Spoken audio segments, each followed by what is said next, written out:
Shri BM commerce high school Bhavnagar ધોરણ 12 વાણિજ્ય વ્યવસ્થા અને સંચાલનમાં પ્રકરણ 5 કર્મચારી વ્યવસ્થા વિશે આપણે અભ્યાસ કરશું। આ પ્રકરણ ખૂબ અગત્યનું પ્રકરણ છે, એટલે ધ્યાનથી સમજવા માટે પ્રયત્ન કરજો। આ પ્રકરણના ગુણભાર આપણે જોઈએ તો વિભાગ પ્રશ્નની સંખ્યા અને ગુણ। વિભાગ બીમાં VSQ 1 માર્કમાં એક ગુણનો પ્રશ્ન છે, એક વાક્યમાં જવાબ આપો, એ 1 ગુણ બરાબર। વિભાગ સી અંદર 2 ગુણના પ્રશ્ન, એની અંદર 2 પ્રશ્નો પૂછાશે જે 2 ગુણના હશે, એટલે 2 પ્રશ્નો 2 ગુણના, એટલે 2 + 2 એટલે 4 ગુણ। વિભાગ સી અંદર 2 પ્રશ્નો 2 ગુણના 4 ગુણ બરાબર। વિભાગ ઈની અંદર 1 પ્રશ્ન વિસ્તૃત પ્રશ્ન હશે જે 5 ગુણનો હશે।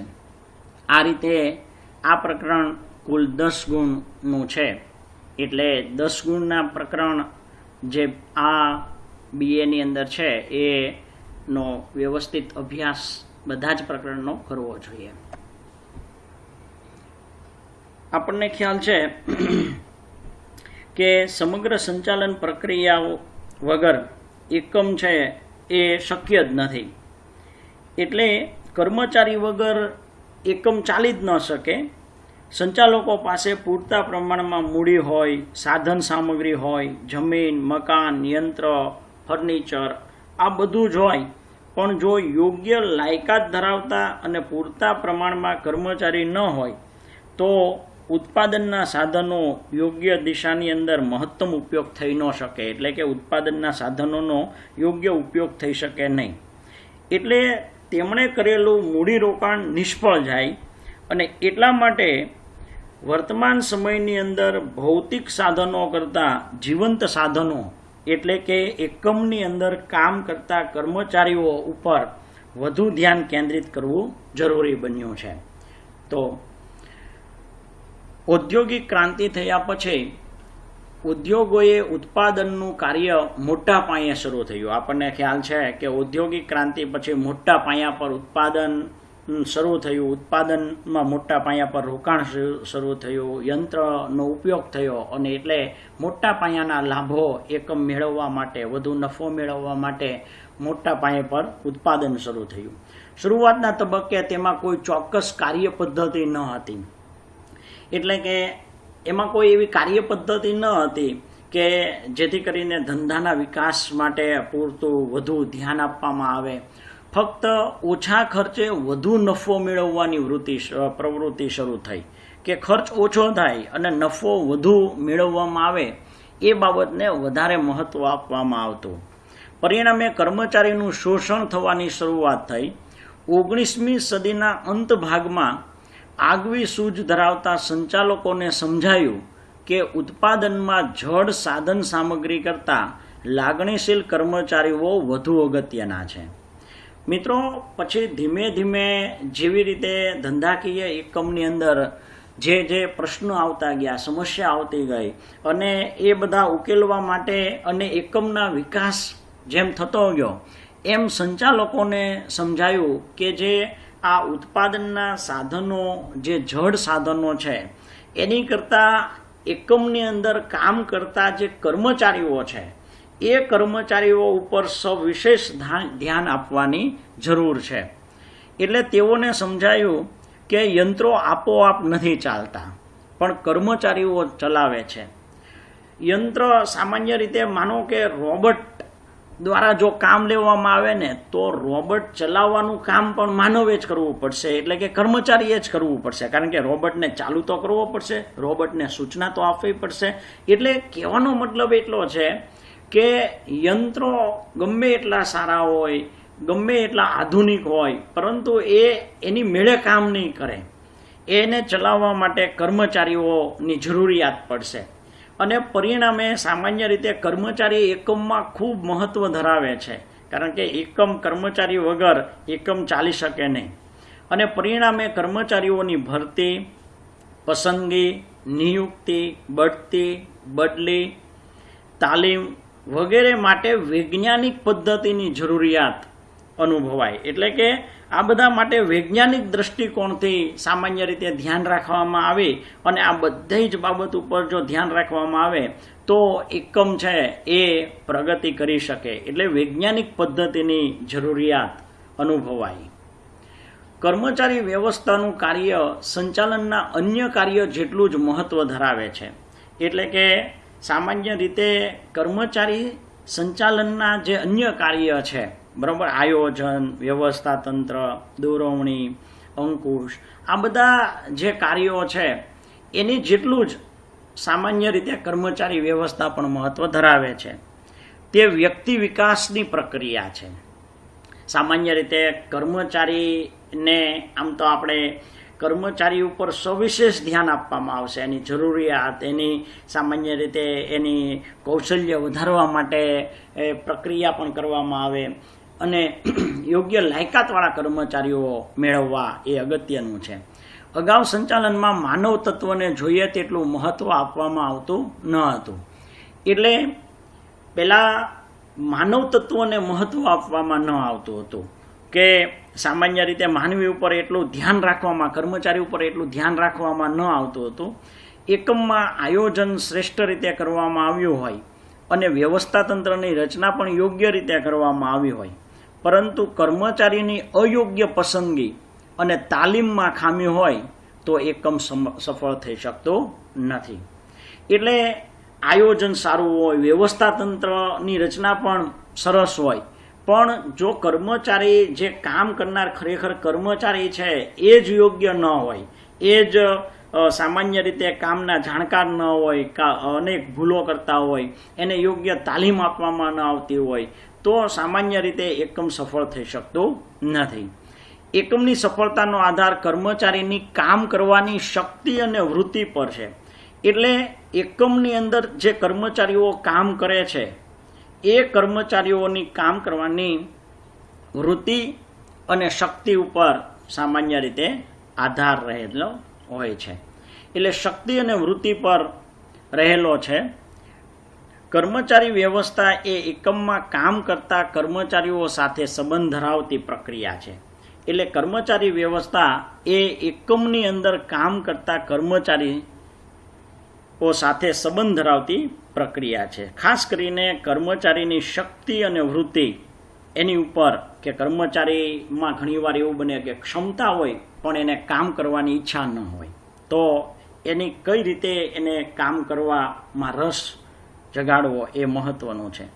એવી જ રીતે ઘણીવાર કર્મચારીની વૃત્તિ અને શક્તિ ઉપર આધાર રહેલો હોય છે. કર્મચારી વ્યવસ્થાનો ખ્યાલ જોઈએ. સામાન્ય અર્થમાં કર્મચારી વ્યવસ્થા એટલે એકમ માટે જરૂરી કર્મચારી મેળવવા, કેળવવા અને જાળવવા સાથે સંબંધ ધરાવે છે. એટલે એકમની અંદર જે કર્મચારીઓ કામ કરતા હોય એ કર્મચારીઓ મેળવવા, એને કેળવવા અને જાળવવા, કે એકમની અંદર કર્મચારી મેળવવા એટલે ભરતી, પસંદગીને લગતી બાબત, એને કેળવવા, એને તાલીમ આપવી, એને દોરવણી આપવી, એને માર્ગદર્શન આપવું, એને કેળવવા, અને એકમની અંદર એ લાંબો સમય સુધી ટકી રહે, બરાબર, એને બઢતી, બદલી એ બધું યોગ્ય સમયે થાય, એને યોગ્ય સમયે બઢતી મળે અને એને જાળવવા સાથે સંબંધ ધરાવે છે. એટલે વિસ્તૃત અર્થમાં કર્મચારી વ્યવસ્થા એટલે કર્મચારીઓની ભરતી, પસંદગી, તાલીમ, બઢતી અને તેમની નિવૃત્તિ પછીના કાર્યનો સમાવેશ કરવામાં આવે છે. કર્મચારી વ્યવસ્થાની અંદર કર્મચારીની ભરતી, એ કર્મચારીની પસંદગી, તાલીમ, બઢતી અને કર્મચારી નિવૃત્ત થઈ જાય પછી પણ એને જે કાંઈ એના કાર્ય હોય, માનો કે એને પેન્શન આપવું, એને સામાન્ય રીતે એની પછીની જે કાંઈ કર્મચારી એકમની અંદર જ્યારે નિવૃત્ત થાય ત્યારે જે કાંઈ એની જરૂરિયાતો પૂરી થાય એ પણ જરૂરી છે. આ બધા કાર્યોનો સમાવેશ કર્મચારી વ્યવસ્થામાં કરવામાં આવે છે. એટલે કર્મચારી વ્યવસ્થાની લાક્ષણિકતાઓનો આપણે અભ્યાસ કરીએ કર્મચારી વ્યવસ્થાની લાક્ષણિકતાઓ. તો પહેલું લક્ષણ, સંચાલનનું અગત્યનું કાર્ય. સામાન્ય રીતે સંચાલનનું અગત્યનું કાર્ય તો સંચાલનના અન્ય કાર્ય જેવા કે આયોજન, વ્યવસ્થા તંત્ર, દોરવણી, સંકલન અને અંકુશ, એની જેમ કર્મચારી વ્યવસ્થા એ સંચાલનનું એક અગત્યનું કાર્ય છે. કે જેવી રીતે સંચાલનના આ બધા કાર્યો છે, આયોજન, વ્યવસ્થા તંત્ર, દોરવણી, સંકલન અને અંકુશ, એટલું જ અગત્યનું વ્યવસ્થા તંત્ર પણ એટલું જ અગત્યનું કાર્ય છે. કાયમી પ્રક્રિયા. કર્મચારી વિના એકમનું અસ્તિત્વ શક્ય નથી, કારણ કે કર્મચારી વગર તો એકમ શરૂ જ ન થઈ શકે. એકમનું અસ્તિત્વ શક્ય જ નથી. કર્મચારી વગર દરેક કાર્ય વ્યવસ્થિત રીતે થઈ શકે નહીં. એકમની પ્રવૃત્તિઓ જ્યાં સુધી ચાલશે ત્યાં સુધી કર્મચારીઓ રહેશે. એટલે એકમ શરૂ થાય ત્યારથી શરૂ કરીને એકમનો અંત આવે ત્યાં સુધી કર્મચારીની જરૂરિયાત રહેશે. જેટલું એકમ વિશાળ હશે, મોટું હશે, એટલા વધુ કર્મચારીની જરૂર પડશે. જેટલું એકમ નાનું હશે, એની પ્રવૃત્તિ મર્યાદિત હશે, એટલા ઓછા કર્મચારીની જરૂર પડશે. પણ કર્મચારી વગર તો એકમ ચાલી જ ન શકે. અને એટલે કર્મચારી વ્યવસ્થાનું અસ્તિત્વ પણ રહેશે. એટલે કાયમી પ્રક્રિયા છે એમ આપણે કહી શકીએ. માનવ સંબંધ સાથે નિસ્બત. આપણે પહેલાં એમ કહીએ કે કર્મચારી એ એક માનવી છે અને એટલે એનો સીધો સંબંધ માનવ સાથે છે એમ કહી શકાય. કર્મચારી વ્યવસ્થાનો ઉદ્દેશ યોગ્ય કર્મચારી મેળવી તેઓને એકમમાં શ્રેષ્ઠ ઉપયોગ કરવાનો છે. એક તો યોગ્ય કર્મચારી મેળવવા. ખાલી કર્મચારી મેળવવા એટલું યોગ્ય નથી. કર્મચારી મેળવવા અને સારા કર્મચારી મેળવવા, આ બેમાં ઘણો તફાવત છે. કારણ કે સારા કર્મચારી મેળવવા માટે યોગ્ય પસંદગીની પ્રક્રિયા થવી જોઈએ, યોગ્ય રીતે ભરતી થવી જોઈએ, અને તો જ એકમની અંદર એનો શ્રેષ્ઠ ઉપયોગ કરી શકાય. કર્મચારી ઉત્પાદનનું એકમાત્ર જીવંત સાધન છે. કારણ કે કર્મચારી બાકી મૃત સાધનોનો ઉપયોગ કર્મચારી કરે છે. યંત્ર, મકાન, પ્લાન, કાચો માલ, બરાબર, આ બધાનો ઉપયોગ છે એ કર્મચારી કરે છે. અને એટલે એકમાત્ર જીવંત સાધન કર્મચારી છે. તેને લાગણી અને સ્વમાન છે. તેની સાથે માનવતાભર્યું વર્તન અપેક્ષિત છે. સામાન્ય રીતે કર્મચારીને લાગણી, સ્વમાન, બરાબર, પ્રતિષ્ઠા, આ બધું હોય છે. એટલે એની સાથે માનવતાભર્યું વર્તન એ અપેક્ષિત છે. એવી લાગણી, સ્વમાન, આ બધુંને કારણે કર્મચારી સાથે કામ લેવા માટે આપણે અગાઉ પણ જોયું હતું પહેલા પ્રકરણમાં કે સંચાલન એ બીજા પાસેથી કામ લેવાની કળા છે. બરાબર છે. તો આ કામ લેવા માટે અને કામ કરાવવા માટે પણ સામાન્ય રીતે યોગ્ય વર્તન જરૂરી છે, અને જેથી તે માનવ સાથે સંબંધ ધરાવે છે. એટલે કર્મચારી પોતે માનવી છે અને અન્ય પાસેથી કામ લેવા માટે, કર્મચારી પાસેથી યોગ્ય રીતે કામ લેવા માટે પણ સામાન્ય રીતે યોગ્ય રીતે કામ લઈ શકાય. એટલે માનવ સંબંધો સાથે કર્મચારી વ્યવસ્થા સીધો સંબંધ ધરાવે છે. પ્રવૃત્તિઓ ગતિશીલ બને છે. એની પછીનું લક્ષણ છે પ્રવૃત્તિઓ ગતિશીલ બને છે. યોગ્ય કર્મચારી વ્યવસ્થાને કારણે એકમની દરેક પ્રવૃત્તિ ગતિશીલ બને છે. ગતિશીલ માને એટલે કે એકમ એક સરળ રીતે ચાલે છે. યોગ્ય કર્મચારીને કારણે યોગ્ય રીતે કાર્ય થાય છે. તાબેદારો યોગ્ય હુકમોનો, યોગ્ય કર્મચારીના અધિકારીઓના હુકમોનું પાલન કરે છે, અને દરેક વિભાગ, દરેક કર્મચારી યોગ્ય રીતે કાર્ય કરતા હોવાથી એકમની પ્રવૃત્તિ એકદમ વ્યવસ્થિત એકમ ચાલે છે. એટલે દરેક પ્રવૃત્તિઓ ગતિશીલ બને છે, યોગ્ય સમયે પૂરી થાય છે. અન્ય કાર્યો સાથે સંબંધ. સંચાલનના અન્ય કાર્યો જેવા કે આયોજન, વ્યવસ્થા તંત્ર, દોરવણી, સંકલન અને અંકુશ, એની સાથે કર્મચારી વ્યવસ્થા સંબંધ ધરાવે છે. કારણ કે કર્મચારી વ્યવસ્થા એને બીજા બધા કાર્યો સાથે પણ સંબંધ છે. આયોજન યોગ્ય રીતે થયું હોય તો એ પ્રમાણે વ્યવસ્થા તંત્રની રચના કરવામાં આવે અને વ્યવસ્થા તંત્રની રચના પ્રમાણે કર્મચારીઓની જરૂરિયાત ઊભી થાય, કારણ કે જરૂરિયાત કરતાં વધુ કર્મચારીઓ પણ ભારરૂપ બને છે અને ઓછા કર્મચારીઓ સામાન્ય રીતે એકમની પ્રવૃત્તિ વ્યવસ્થિત થઈ શકશે નહીં. એટલા માટે સામાન્ય રીતે યોગ્ય કર્મચારીઓની ભરતી કરવી પણ જરૂરી છે. દોરવણી, સંકલન, આ અંકુશ, આ બધા કાર્યો કર્મચારી વ્યવસ્થા સાથે જ સંબંધ ધરાવે છે, કારણ કે કર્મચારીને દોરવણી આપવાની છે. બધા અધિકારીઓ કાર્યનું સંકલન કરશે યોગ્ય રીતે અને કર્મચારી ઉપર યોગ્ય અંકુશ રાખવો જરૂરી છે, તો જ વ્યવસ્થિત રીતે કાર્ય થઈ શકે. આ બધા કાર્ય સાથે સંબંધ ધરાવે છે કર્મચારી વ્યવસ્થા. વિસ્તૃત પ્રવૃત્તિ. સામાન્ય રીતે કર્મચારી વ્યવસ્થા એ ફક્ત કર્મચારી કલ્યાણની પ્રવૃત્તિ નથી, પરંતુ કર્મચારીઓ મેળવવા, એને કેળવવા અને જાળવવા અને તેમના વિકાસ કરવાનું કાર્ય કરે છે. એટલે કર્મચારી વ્યવસ્થા એટલે ફક્ત કર્મચારીને લગતું જ પ્રવૃત્તિ એવું નથી, પણ કર્મચારી મેળવવા, એની માટે માનો કે ભરતી, પસંદગી, એની યોગ્ય લાયકાતવાળા, યોગ્ય કાર્યક્ષમતાવાળા કર્મચારીઓ મળે એ જરૂરી છે. મેળવ્યા પછી પણ એને યોગ્ય રીતે કેળવવા, જરૂરિયાત સમયે જ્યારે પણ ટેકનોલોજી બદલાય તો એને તાલીમ આપવી, એના વિકાસમાં વધારો થાય, એને કાર્ય કૌશલ્યમાં વધારો થાય એવી રીતે એવી પ્રવૃત્તિઓ કરવી.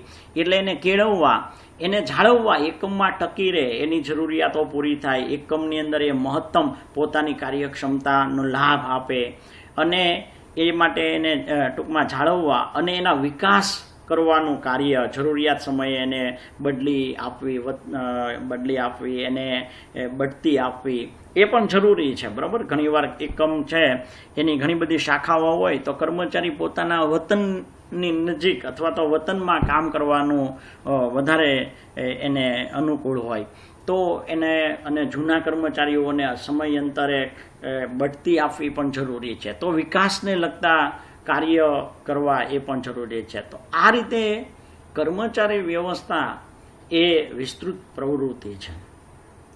મૂડી ખર્ચ, રોકાણ. સામાન્ય રીતે કર્મચારી વ્યવસ્થાની અંદર કર્મચારીઓની ભરતી, પસંદગી, તાલીમ અને વિકાસ માટે કરેલ ખર્ચ એ ધંધાનો ખર્ચ ન ગણતા તેને જરૂરી મૂડી ખર્ચ એટલે કે રોકાણ ગણવામાં આવે છે. બરાબર, સામાન્ય રીતે કર્મચારીની ભરતી, પસંદગી, તાલીમ, વિકાસ આ બધા કાર્ય માટે ઘણો બધો એકમને ખર્ચ થાય છે. એટલે એ બધો ખર્ચ છે એ ખર્ચ નહીં પણ એક પ્રકારનું રોકાણ છે, મૂડી ખર્ચ છે એમ ગણવામાં આવે છે, કે જેને કારણે કંપની સામાન્ય રીતે પ્રગતિ કરી શકે, વિકાસ કરી શકે, સારો નફો કમાઈ શકે અને દરેક પ્રવૃત્તિ કર્મચારીની, એટલે દરેક કર્મચારી છે એ સારી રીતે કામ કરે એ માટે જે કાંઈ ખર્ચ કરવામાં આવે એ એક પ્રકારનું રોકાણ ગણવામાં આવે છે. એટલે અંતે આપણે એમ કહી શકીએ કે ધંધાકીય એકમ માટે શ્રેષ્ઠ રીતે આયોજન કરવામાં આવ્યું હોય, યોગ્ય વ્યવસ્થા તંત્રની રચના થઈ હોય, પરંતુ જો કર્મચારીઓની યોગ્ય રીતે પસંદગી ન થઈ હોય અને યોગ્ય તાલીમ આપવામાં ન આવી હોય તો આયોજનનો અમલ નિષ્ફળ બને. એટલે કે સામાન્ય રીતે કર્મચારી વગર એનું આયોજન પણ નિષ્ફળ બને છે અને તેથી ધંધાકીય એકમની સફળતાનો આધાર કર્મચારીની શક્તિ અને વૃત્તિ પર રહેલો છે. એમ આપણે ચોક્કસપણે કહી શકીએ કે ધંધાકીય એકમની સફળતાનો આધાર કર્મચારીની શક્તિ અને વૃત્તિ પર રહેલો છે. કર્મચારી વ્યવસ્થાનું મહત્ત્વ. તો આપણે કર્મચારી વ્યવસ્થાના મહત્ત્વ વિશે સમજીએ. સંચાલનના ક્ષેત્રમાં કર્મચારી સંચાલન એક આગવું સ્થાન ધરાવે છે. સામાન્ય રીતે કર્મચારી સંચાલન એ એક આગવું સ્થાન ધરાવે છે. આપણે એમ પણ કહી શકીએ ને, ઘણીવાર આપણે કહેતા હોય કે કર્મચારી વિનાનું વ્યવસ્થા તંત્ર એ આત્મા વગરના હાડપિંજર જેવું છે.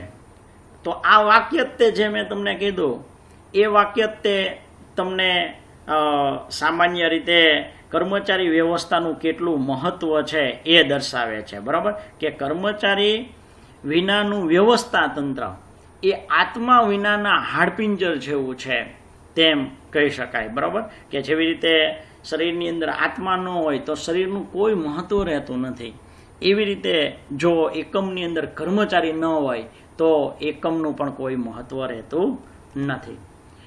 એટલે સામાન્ય રીતે જેમ જેમ ઉદ્યોગનો વિકાસ થતો જાય તેમ તેમ તેનું મહત્વ વધતું જાય છે. જળ યંત્રની માવજત ઉત્પાદનમાં વધારો કરી શકે છે. સામાન્ય રીતે જળ યંત્ર હોય એનું યોગ્ય માવજત કરવામાં આવે તો ઉત્પાદનમાં વધારો થાય, જ્યારે કર્મચારીઓ તો વધુ સારા પરિણામો આપી શકે છે, કારણ કે એની ઉપર આખા એકમનો આધાર છે. કર્મચારીઓ યંત્રોની માવજતથી તો ફક્ત ઉત્પાદનમાં વધારો થશે, પણ કર્મચારીઓ જો સારા હશે તો એકમ પ્રગતિ કરશે, એકમનો વિકાસ થશે, લાંબો સમય સુધી ટકી રહેશે અને એકમ સામાન્ય રીતે સારો નફો પણ કરશે. એટલે ધંધાકીય એકમમાં ભવિષ્યનો આધાર અન્ય પરિબળોની સરખામણીએ તેમાં કામ કરતા કર્મચારીઓ પર વધુ હોય છે. બીજા બધા પરિબળો કરતાં જે એકમની અંદર કામ કરતા કર્મચારીઓ છે એની ઉપર સામાન્ય રીતે ધંધાકીય એકમનો ભવિષ્યનો આધાર હોય છે અને તેઓ એકમનું એકમાત્ર જીવન સાધન છે. કર્મચારી એ જીવંત સાધન છે અને એનો યોગ્ય ઉપયોગ થાય એ જરૂરી છે. તેમને ભૌતિક સાધનોની કક્ષામાં મૂકી ન શકાય, કારણ કે તેઓમાં લાગણી અને સ્વમાન છે. એટલે ભૌતિક સાધનો એને ન ગણી શકાય કે આ પણ એકમના એક સાધનો છે, પરંતુ સાધનો છે એમ ન ગણી શકાય. ભૌતિક સાધનો કે મૃત સાધનો નહીં, પણ કર્મચારી એ એકમના એક જીવંત સાધન છે જેને લાગણી સ્વમાન છે. એટલા માટે એની પાસેથી કામ લેવા માટે આવડત હોવી જરૂરી છે. અલગ અલગ આવડત, હોશિયારી અને સમજ છે. દરેક કર્મચારી છે એ એક સરખા નથી. દરેક કર્મચારીની આવડત, હોશિયારી, સમજ શક્તિ, કૌશલ્ય આ બધું અલગ અલગ હોય છે અને એટલા માટે એમની પાસેથી યોગ્ય કુને બુદ્ધિથી કામ લેવું પડે.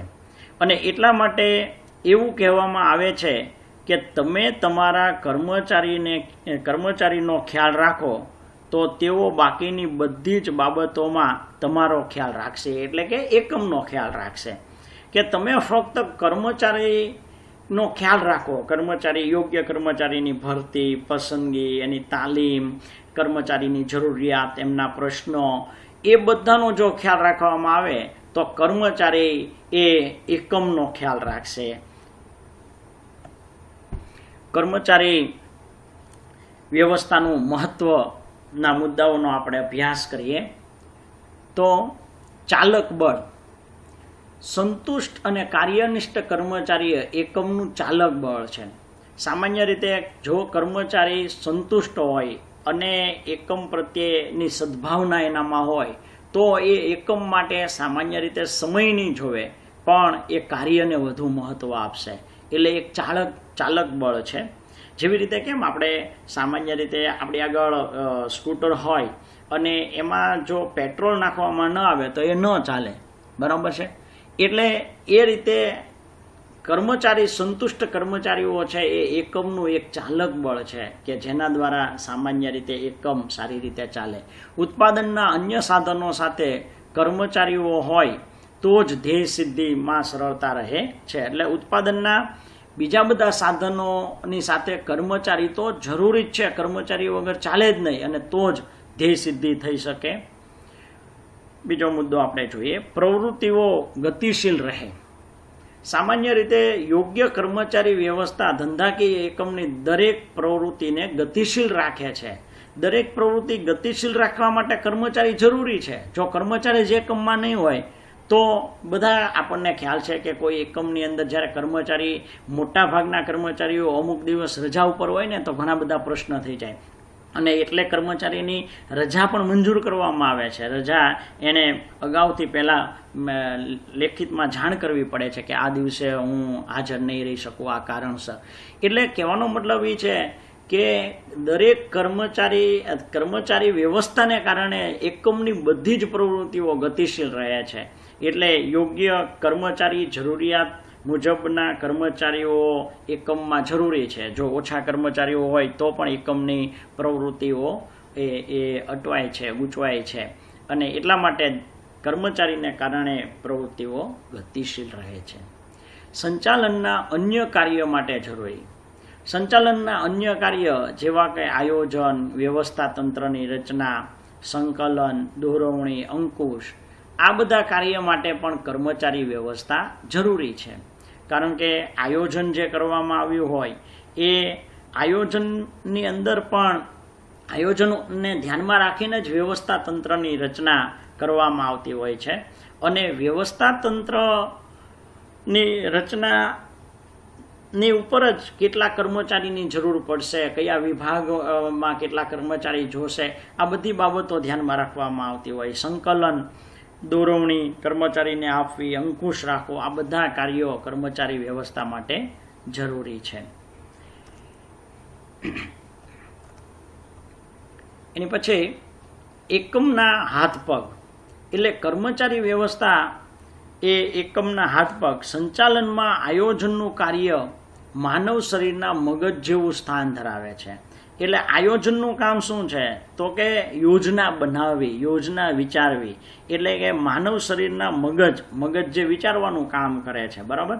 અને શરીર છે એ સામાન્ય રીતે એ કાર્ય કરે છે, એ કાર્યને વાસ્તવિકતા આપે છે.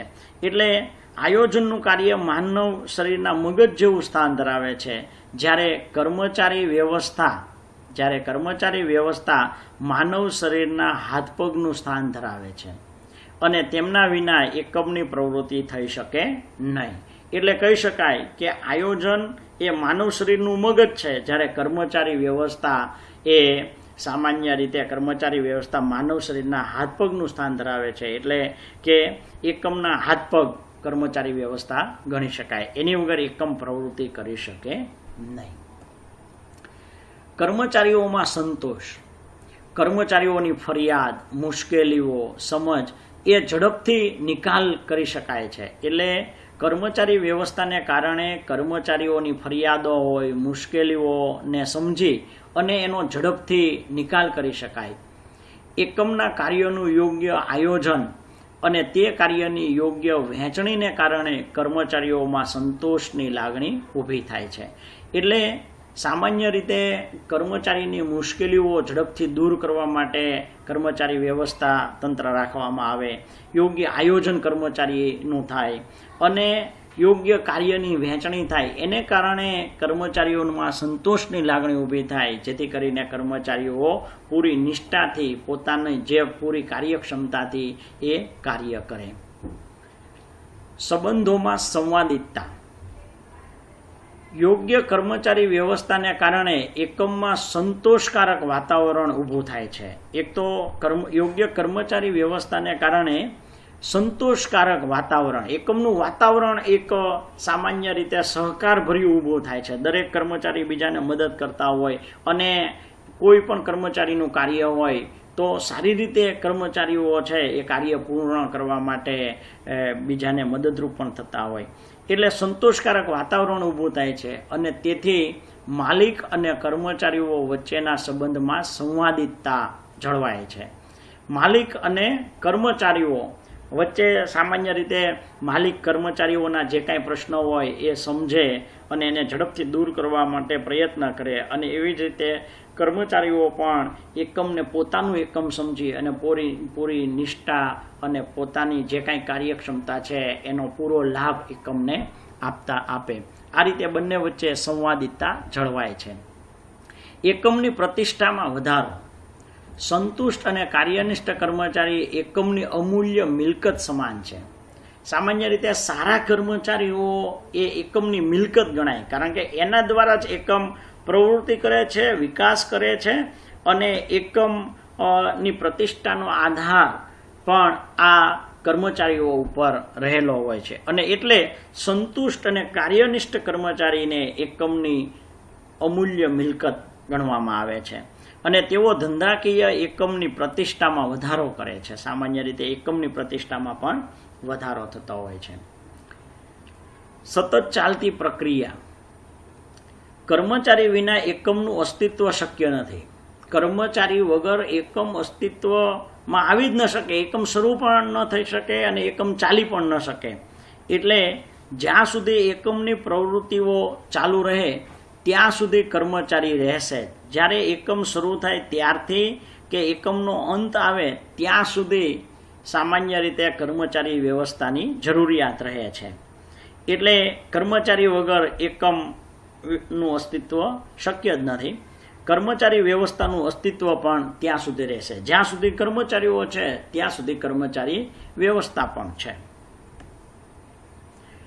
મિત્રો, અંતે આપણે એટલું કહી શકીએ કે ધંધાકીય એકમની પ્રગતિનો આધાર માત્ર મૂડીરોકાણ અને અદ્યતન યંત્ર પર નથી, પરંતુ તેમાં કામ કરી રહેલ કર્મચારી સંતોષકારક કર્મચારીઓ ઉપર રહેલો છે. એટલે કે એકમની અંદર જે કામ કરતા કર્મચારી છે એની સંતોષકારકતા ઉપર અને એની કાર્ય પ્રવૃત્તિ નિષ્ઠા ઉપર એકમની પ્રગતિનો આધાર છે. અને તેથી કર્મચારી પ્રત્યે માનવીય અભિગમ રાખવો એ દરેક એકમ માટે જરૂરી છે. કે કર્મચારી પ્રત્યે માનવીય અભિગમથી કર્મચારી પાસેથી કામ લેવાનું એ દરેક એકમ માટે જરૂરી છે. Thank you very much. અભ્યાસ સારી રીતે કરજો, વાંચતા રહેજો અને સરસ રીતે અભ્યાસ કરો. આવજો.